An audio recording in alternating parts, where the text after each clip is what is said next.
DawgNation, and welcome back to DawgNation at Large. As always, I'm Kaylee Mansell with Connor Riley, who is now back from a very extended PTO. We're happy to have you back, but we did have something happen last week, and I just want to clarify for the record that Brandon Adams loves to point fingers when things in the studio get messed up and say that it is me. But based on events last week, when you and I were not here in the studio, we can let you guys know that it is not me nor Connor who messes with the microphone in the studio. We have the video proof.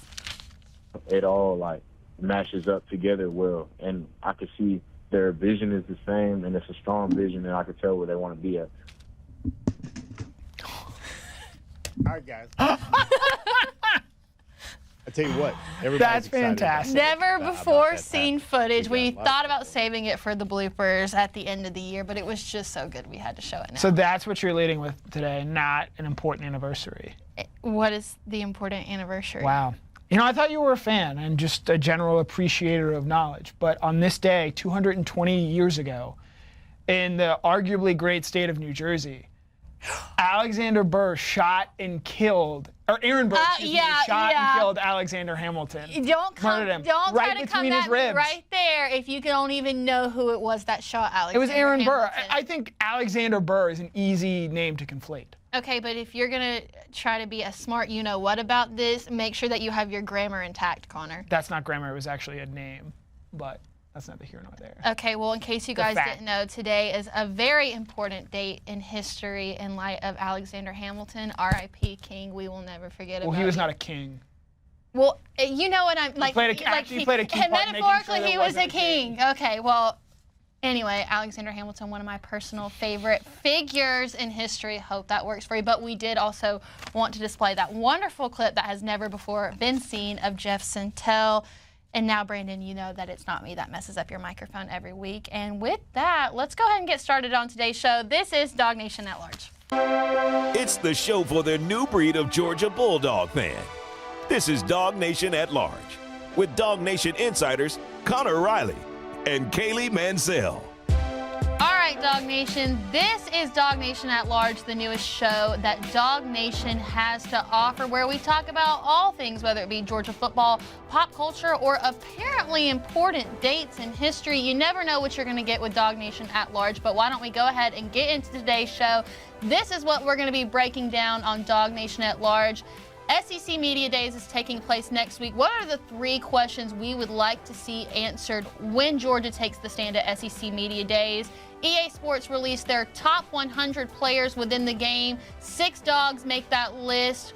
Where did EA miss on this? Then Carson Beck and allegedly in a new power couple. We'll get to that later. And then since Connor's in person today, of course, we had to start with a Connor-Kaylee showdown. But with that, let's go ahead and get it running. Let's talk about Media Days, which we will be on site for, both Connor and I, next week. DawgNation Daily will be live every single morning from Dallas. But I haven't got to see you the last 2 weeks. I want to start with this. They announced that Carson Beck, Mykel Williams, Malachi Starks would be the representatives for Georgia. What are your thoughts on that? Yeah, I'm not surprised that they're bringing Malachi and Carson. Those guys I think are All-American level candidates. I get why you bring Mykel Williams. There's been a lot of chatter about him as potentially being a #1 overall pick in this upcoming draft, a guy who I think certainly could have an All-American type season. But I personally would have brought Tate Ratledge instead. I think Ratledge has already been an All-American, and I think he's just maybe perhaps a better fit for the program, a guy who I think can speak about what this team is about maybe more than I think Mykel can. Obviously, Mykel's going to draw a lot of attraction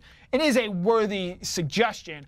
I just would have brought Tate Ratledge instead. So before we get to the questions, I feel like we do have to lay some sort of foundation. As someone who has been to several SEC Media Days and has also been a part of several Kirby Smart press conferences, we know that Kirby is a politician when it comes to answering said questions. I imagine SEC Media Days is not his favorite. What are the biggest things that you're looking for out of just answers in general from Coach Smart? Well, I mean, the news changed today, but I think from a more 10,000-foot view perspective, I look at what tone does he want to set. I think famously back to the 2022 Media Days where he said, we are not going to be the hunted, we are still going to be the hunters, and then they go out and win a national championship. And so I think he knows and understands that he has this platform that he can use when he steps up there Tuesday morning to speak about what Georgia football is going to be for this coming 2024 season.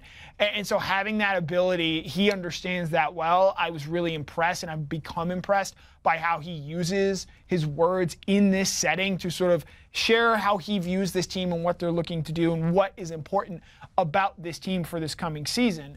And so I think I'll be interested in seeing how does he choose to use the 20 to 30 minutes that he's at the podium to shape what the perception is about this Georgia football team. Would you say that you get more insight from the players than from Coach Smart? No, I actually think this is a time where, for a variety of reasons, you do learn a good bit from Kirby Smart. One of it being there are a lot of yahoos at SEC Media Days who ask dumb questions, and sometimes with players that can be very tough.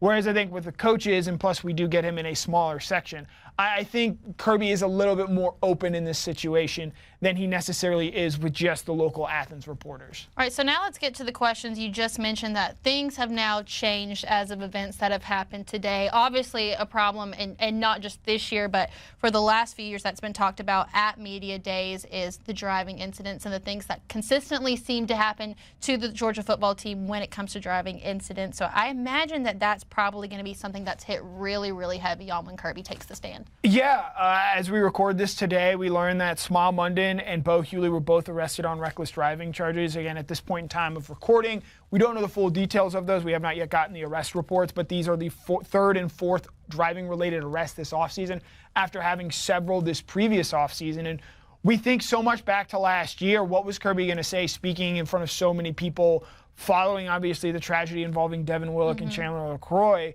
And I think there's now a growing sense of frustration that comes from this continues to happen.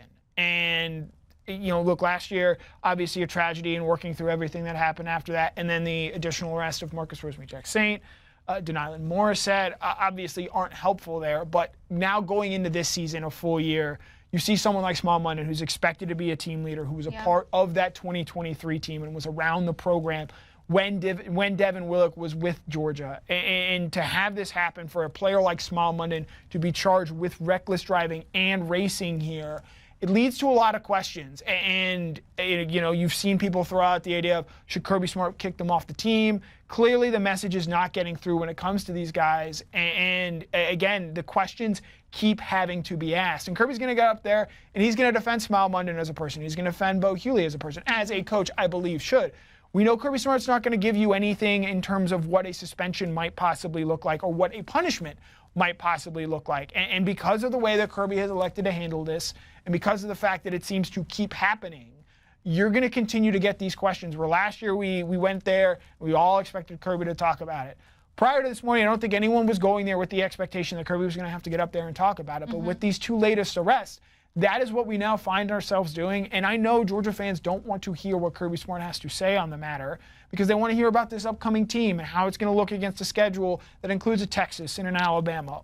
But because of the fact that this keeps happening, whether it be the player's fault, whether it be the message not getting through, whether it might not be the right message, we find ourselves in the same situation over and over again. It happened in the spring with Trevor Etienne, and now at SEC Media Days, he's going to have to answer these same questions once again. I feel like he's always been pretty specific in the way that he approaches the answer to these questions, but I do feel like for this SEC Media Days in particular, he's going to have to go about it in a very careful way in light of how Mike Gundy from Oklahoma State approached the question when asked about Ollie Gordon in a similar matter and how carefree it was. So I do think when Kirby takes the stand this time, in light of what happened with Mike Gundy, he has to go about this in a very straight to the point, but also taking accountability for his players. Right. I think there's an answer there somewhere in between where Kirby has traditionally been in terms of we're going to keep this in-house. It's very close to the vest. We don't need to be airing out how we're going to punish these guys or how we're going to discipline them. We're going to protect them in the public eye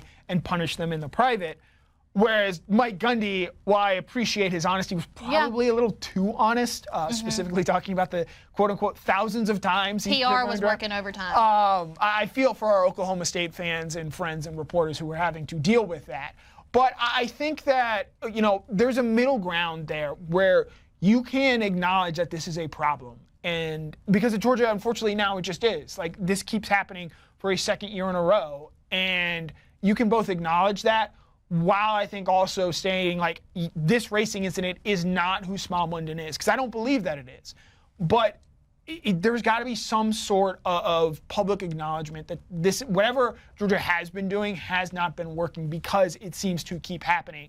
And for a program that has as much at stake at Georgia, and for as much on the line, for as much as the recent history that has been with Georgia with this regard, this kind of thing just can't keep happening, and yet it seems to be doing so. Yeah, I think the tragic thing about this, especially for an event like SEC Media Days, is because there are going to be so many questions asked about the things that happen off the field, it leaves less room for football questions and actual football talk, and it just becomes so much more of a distraction, and I would rather spend time talking about the real questions that we have instead of the things that happen outside of the field. Right, we're going to have to ask Carson Beck and Malachi Starks and Michael Williams about Smile now, and I don't think we were planning to do that. And, like, I wasn't looking forward to do that, but, like, that's not to get too inside baseball here, but, like, that's just part of the job when these sort of things happen, and you have to ask these questions, and you have to at least try and get some form of answer. I'm not expecting much to be all that revealing. They're going to say that Smile is still a teammate and a guy that matters to them, and that he's going to try and overcome this, and I believe that Smile has the right to do so. But the fact that this is a guy who's a senior leader, who's teammates with Devin, like, that's, I think, the thing that is more frustrating than anything else. He's heard the messaging. He's been with the team. He's seen everything that both the previous players punished and also these current ones as well have gone through. So he, in theory, should know better, but for whatever reason did not in this circumstance. All right, so now that we've got that out of the way, let's move on to the actual football questions that we want to know. I think personally for me, and I think that this is more going to come from the players because we know that Kirby's just going to give the same old answers. I want to know, as what has been happening in the locker room with the conversation of now there's no SEC East, there's no SEC West, you bring Texas and Oklahoma in. How is the conversation in the locker room different as to how they're going to approach this year with the SEC being the way that it is? Right, and we know winning the SEC is something that matters to Georgia every year. It's a goal that they have every season. In the past, they would have winning the SEC East as a stated goal, and it's something they've done quite a lot. But they're not going to do that this year because there isn't an SEC East for them to win. And so they're going to have to go to Alabama. They're going to have to go to Texas. They're going to have to go to Ole Miss. It is a tougher schedule that they're going to have to navigate this year. Now, Georgia's better set up than anyone to navigate it. But I still know that getting into the playoff is not a goal for this team. Winning the SEC is a goal because doing that gets you automatically into the college football playoff. And so how they go about navigating what will be a tougher SEC this fall, simply because you're replacing a Missouri, although Missouri was pretty good last year, a Vanderbilt, a South Carolina, with a Texas, with an Alabama, with an Ole Miss, who should be a top 15 team.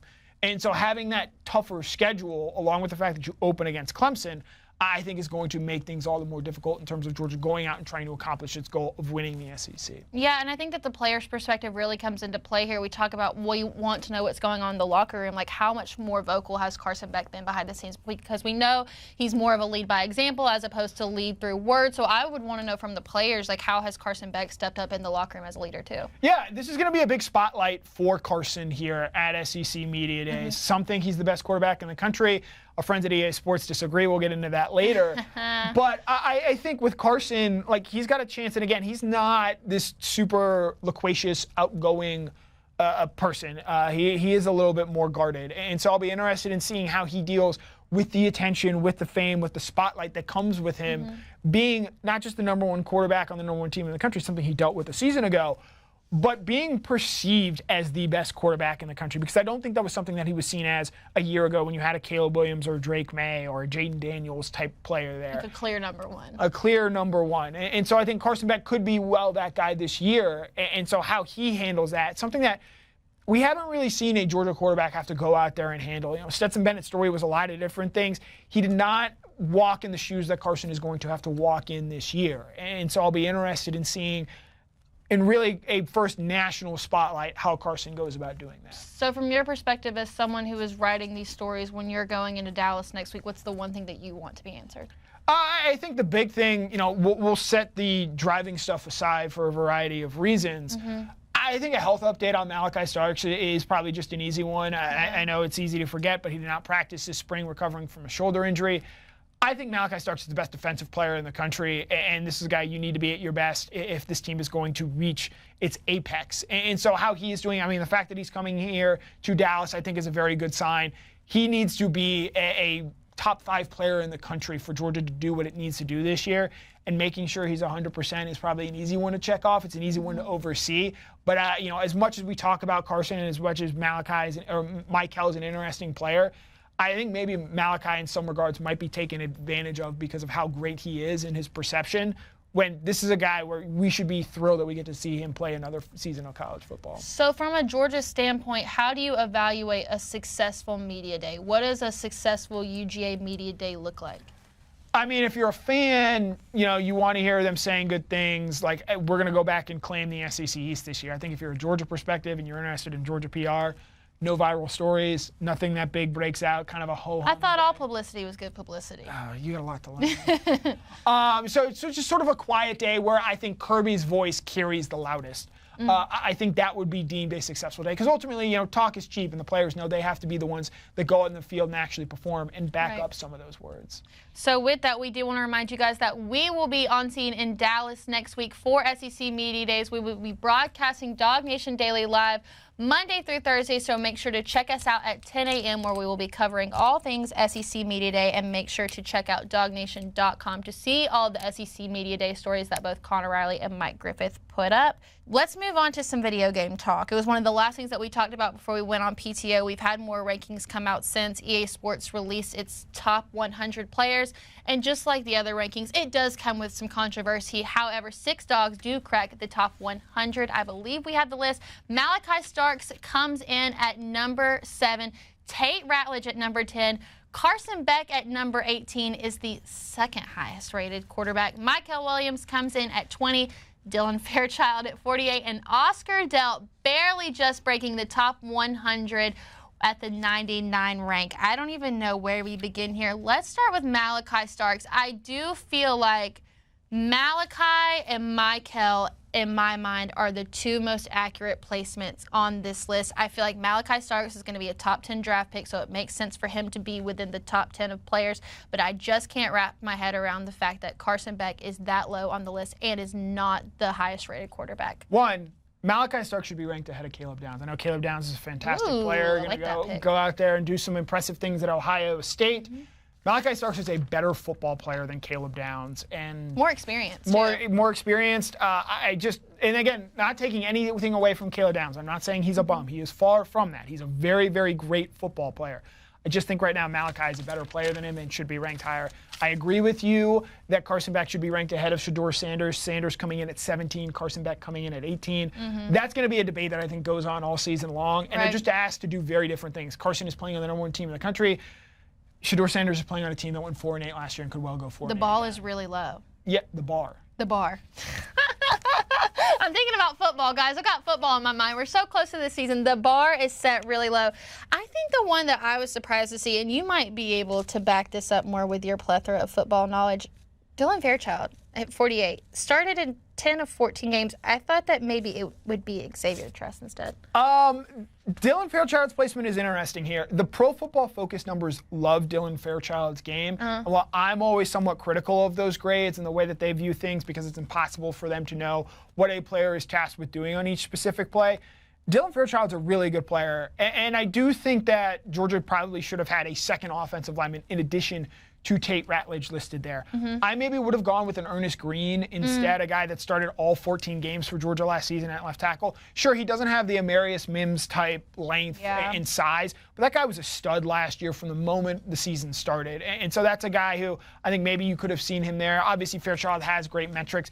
I will say, for as high as Dylan Fairchild is rated, it's not a guarantee that he starts for this team because this coaching staff likes Micah Morris a lot too. And that is a guy that is equally talented, equally physical, equally gifted. All these guys are going to play a lot and play a key role. Georgia right now doesn't know its 5 best offensive linemen. I don't think it has to know that right away. But the fact that you could have Dylan Fairchild be that, and EA Sports clearly thinks Fairchild is. But that is, as you point out, a point of discussion, I think speaks to how talented overall this offensive line is for Georgia. And another offensive lineman cracks the top 10 in Tate Ratledge, a fellow Roman. I mean, obviously, North Georgia pride. I'm really glad to see that. But, I mean, I just don't know how much influence he has on this game. I don't know how Tate Ratledge makes it ahead of Carson Beck. Sorry, Tate. a guard as the number 10 overall player in the game is tough. And I know Tate's an All-American. He's a talented player. He's played a ton of snaps. The institutional knowledge that Tate has is significant for this Georgia team.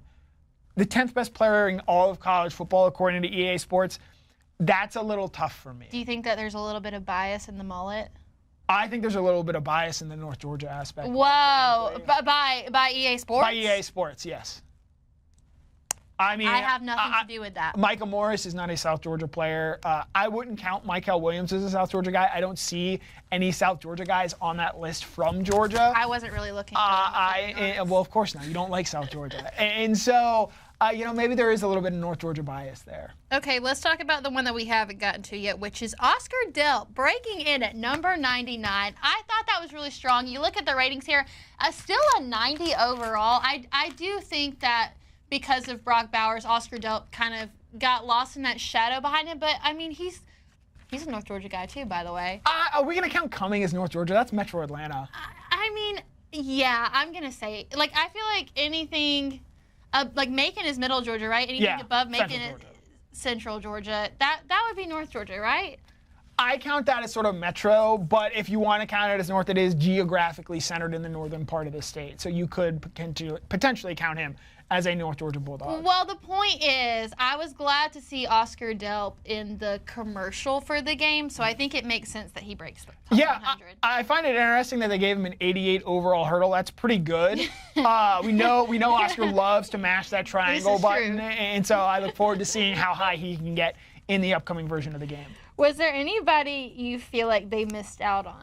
I touched a little bit on Ernest Green. I think he's a guy there. Maybe Smile Munden as well. Ooh, in terms of what he brings to this team. Jalen Walker should be ranked high and will be ranked high at the end of the season, but because I don't think they know where to play him or place him at this point in time, I think that's why he's not on the top 100 players.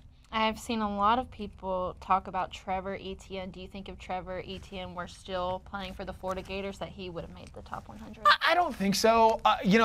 Trevor's a talented running back and someone who's expected to have a lot of great things come from him this season. Mm-hmm. He's still got to go out there and prove it. Never had more than 800 rushing yards in a season, and I think I want to see him be that number one lead running back. And again, there are a lot of great running backs in the game of college football. I have high expectations for Trevor. I think if we're doing this at the end of the season where they update the top 100 players at the end, I would not be shocked in the slightest to see that Trevor be there. Mm-hmm. But for right now, I understand why he is not a top 100 player. We are a week away from the game's release. Do we have any update on your future dynasty? We do. I have purchased a PS5. It arrives on Sunday. If Amazon can properly do its job there, I don't mind throwing slings and arrows at Jeff Bezos. We have the character, we have the coach's name, and we are deciding between two schools in terms of what we are going to do. Are you going to do a hat commitment ceremony? No, because I can't get one of the hats. I'm not. I've already invested a ton of money into this game. I'm not going to be spending any more for wardrobe. I myself will not be purchasing a PS5 just so I can play this game. So I'm excited to have the live updates from you. There you go. All right, so you missed a lot while you were gone. And one of the things that you miss is that Carson Beck is now allegedly in a power couple with Miami basketball player and social media star Hannah Cavender. And we are going to be respectful of women on this show because we are DawgNation and that is what we do. We are respectful of women. You see Carson Beck, allegedly that's Carson Beck and Hannah Cavender on the right, and that is her twin Haley Cavender, who is dating a Dallas Cowboys football player. Now, here's what I took away from this. Carson Beck is QB1 at the University of Georgia. He's won 2 national championships. He's on track to potentially win the Heisman, maybe be the first-round pick of the NFL draft, and he still managed to find someone to date who is maybe more famous than him. I mean, we've seen this in football of late. Tom Brady was not as famous internationally as Gisele Bündchen This is true. Travis Kelce is not as famous as Taylor Swift was. Mm-hmm. And so this is sort of a trend that we have seen when it comes to football players and dating significantly more famous partners. I will say, I'm thrilled that they're dating. If they are dating, I'm happy for them. I'm rooting for them, as I am always for love. But as a media entity, as people who consume college football, what I don't like about this is that we cannot handle this. Because if he plays poorly, and I don't think he will, But there are going to be people asking questions about this, and I hate that. It is nothing. Look, there have been plenty of quarterbacks that have girlfriends, that have dated, that have been, have been married during the course of their career that have no impact on how they play. And I guarantee you, the first interception Carson throws, the first poor game that he has, some bozo out there is going to be asking about, oh, is he distracted by this off-field relationship that he has? And that is just so wrong to me. And like, look, the best I can do is not engage with it and not try and amplify it. But I understand that in the world we live in, this is just going to be something that gets asked. It's going to be something that comes up. And it's going to be something that we, as just a general football fan audience, just cannot handle for whatever reason. Yeah, I mean, as a lover of tea and goss, just as you are, I was actually pretty late to this news. I didn't see it until maybe 2 days after it came out, and I saw it. I immediately had to go to the comments. You want to know what the fan base is saying, and it was like, oh my gosh, he's going to win the Heisman, or oh my gosh, Georgia's going to lose 3 games. And it's like, you got to be happy for the guy. I mean, and Hannah Cavender, that girl's... They're making a lot of NIL money between the two of them. Let's just say that. They are financially well off, and I would like to think that probably helps contribute to a happy relationship. But, we have to be happy for Carson Beck finding love in the offseason, and I do think that he'll still be focused. I don't think that, if anything, Carson Beck might distract Hannah Cavender from coming back to Miami. This is not going to be a distraction within the Georgia locker room. No. But the fan base will think that it is one. And other student sections will 100%, absolutely get on Carson Beck for this. Yeah. So I'm curious to see how that goes. But all that to say, we respect women here on DawgNation at large, and we are happy to see Carson Beck potentially finding love with Hannah Cavender, who I did write in my notes, has 791,000 Instagram followers versus Carson Beck's 84,000. So even though you guys may be more familiar with Carson Beck, in terms of just sheer numbers, Hannah Cavender's got more star power. Do you know what the R in Carson stands for? Respecter of women. DawgNation, as always, we want to remind you that if you like what we do here on DawgNation and you like our show DawgNation at Large, make sure to like this video and subscribe to our DawgNation YouTube page. No dislikes on last week's show, or actually no likes either, because there was no show last week, but the prior one to that. 0 dislikes, Connor. Ring the bell, subscribe, hit that like button. We're not even going to acknowledge that other button. I already said it. It's already been acknowledged. But if you like what we do here, make sure to subscribe on our DawgNation YouTube page so you can keep up with all things DawgNation, not just DawgNation at large, but DawgNation Daily, On the Beat, as well as Before the Hedges. Connor's back. We have to do a Connor-Kaylee showdown, and I'm not going to lie, I don't feel good about it. So let's just... It's time for the Connor-Kaylee Showdown. I'm putting my notes on the floor. You guys see it. You watched it happen. This is the Connor-Kaylee showdown. Of course, we're going to bring in the help of our good friend Cody Chaffins. But first, I would like to describe to you what it was, and I would like to state for the record that I know what the topic is, and I still wanted to be as honest and have as much integrity as possible. In light of us heading to Dallas, Texas next week for SEC Media Days, it got us thinking about who are the UGA football stars that came from the great state of Texas. So they are going to quiz us on our knowledge of Georgia players that have come from Texas. I promise I did not look anybody up. Okay. I didn't have time. I just want to shake your hand and let you know that I'm being completely honest, and you're probably going to absolutely smack down on me in this. So Cody Chaffins, please come in and take it away. Yeah, I look forward to joining you guys at SEC Media Days in Dallas next week. And so it got us thinking, like you said, who are some dogs that are from the state of Texas? So we are going to start off, and we take a look. Oh. All right, here we go. Texas dog. So I'll give you some clues. As soon as you know, I want you to chime in and let us know who you think it is. Is there a buzzer? Do we have a buzzer? Just say your name, and then we'll know you're ringing in. Okay. Here we go. Starting with a former dog, a 3-year starter, played on the offensive side of the ball, 6'3", 210 pounds, was on the cover of Sports Illustrated while he was a Georgia Bulldog, and he was a Highland Park Scot. Kaylee, it's Matt Stafford. You are correct. It is former Georgia quarterback Matthews. Talking about dating someone and having that distract from you, little did we know what was going on in his dating life when he was the current Georgia quarterback. All right. All right, here's our next one. And like I said, just say your name when you know the answer. Current Georgia Bulldog, scored a touchdown against FSU, although that doesn't really narrow it down. Dogs had 9 touchdowns in the game. Also had a famously 28-yard punt return against Alabama. Kaylee, no, you got to say your name. Connor, Anthony Evans. Oh, Kaylee, did you say your name? I did, and I would have said Anthony Evans. Then Kaylee gets it. Let's take a look. You don't know how to follow instructions. I couldn't hear the instructions. Ding, ding, ding, ding, ding. Anthony Evans III. We believe he's going to be a breakout star this year. That makes it 2-0 Kaylee. And she's taken a commanding lead in a game she didn't have very much confidence in herself in. All right. Let that be a lesson. Back to the lineup. All right. Former Georgia Bulldog again. Former Dog. Was a captain. 3-year starter. Transferred into UGA. J.R. Smith.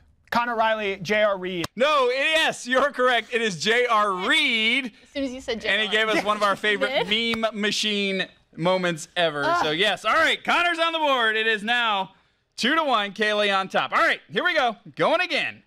It is a current Georgia Bulldog. He ran for 2 touchdowns in 2023. Yeah, Kaylee. Is it Dylan Bell?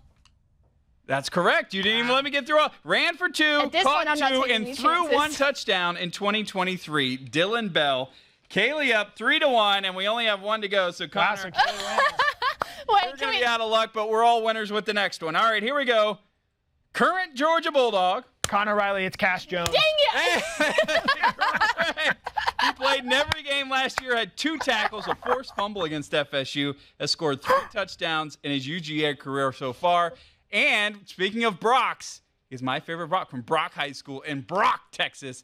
It is Cash Jones. So there you go. That is our Georgia Bulldogs from Texas to know. Did you know that there was like a 15-year period where the Dogs didn't sign a high school player out of Texas? Well, that's certainly changed, and there are a lot more Dogs who are going to be making an impact from that state. Joseph Jonah Ajayi on this team. You also talk about Justin Williams, so can't wait to see. We play this game again in a couple years. I think we're going to have some more Bulldogs to be talking about. No Colin Drake mention? No Colin Drake. Lewis Seen. Although he's technically from one. Massachusetts, so it gets a little weird. That, I don't know about you, my heart is still racing a little bit. No, I'm just upset that I lost. But that's on me. I can't listen to directions, and, I gave you Matt Stafford. And all right, so here we go. Here is our scoreboard up. Kaylee catching up. For y'all. That is the happiest I've been in, I went on PTO last week, and this is the happiest I've been all month. Let's just say that. You weren't doing your PTO right then. No, this just victory means a lot to me. I was tired of being behind, so I think we're tied now. We are tied at 3. Wow, I still don't like a tie. It's not very American, but we've got a lot of time left for DawgNation. We do. We're gonna keep doing these, and hopefully I'll start winning again. All right, yeah, you're on a losing streak, but that's okay. It's good for me. All right, Connor, let's end the show our favorite way. What did you learn on today at DawgNation at Large? I learned that you need to be more confident in yourself. I'm a Leo. That's usually not an issue. It was certainly an issue today, especially as we get set to enter Leo season. You need to get it together.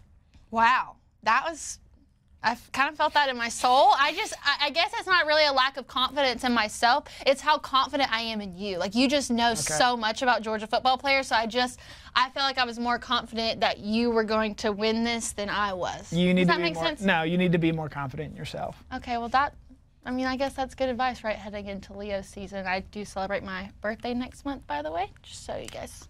But, Connor, we were excited to have you in person today. Glad to have you back after the Guinness World Record book of consecutive PTO days. Not really, but, And I learned that Connor doesn't know how to listen to instructions. I figured that you would be, very by the book. No. All right, well, we're looking forward to seeing you, I guess, next month now. No, I mean, you said earlier today that we're going to see each other in Dallas for SEC Media. Oh, you're right. Okay, but you're going to be back in the studio to film another episode of DawgNation at Large sometime next month, I presume? Probably, yeah. I come in once a month. I've been pretty consistent in that regard. Well, we're thankful to have you here today. DawgNation, we're thankful to have you watching our show. We were glad to be back after some time off, and we're about to get back into the swing of things. We'll both be at SEC Media Days next week, and then next thing you know, the season's going to start, and it's pedal to the metal after that. Yep. All right, thanks, guys, for joining DawgNation at Large. We'll see you right back here. We will not have a show next Thursday night. We will actually do it on Friday morning, so make sure to tune in next Friday morning for the next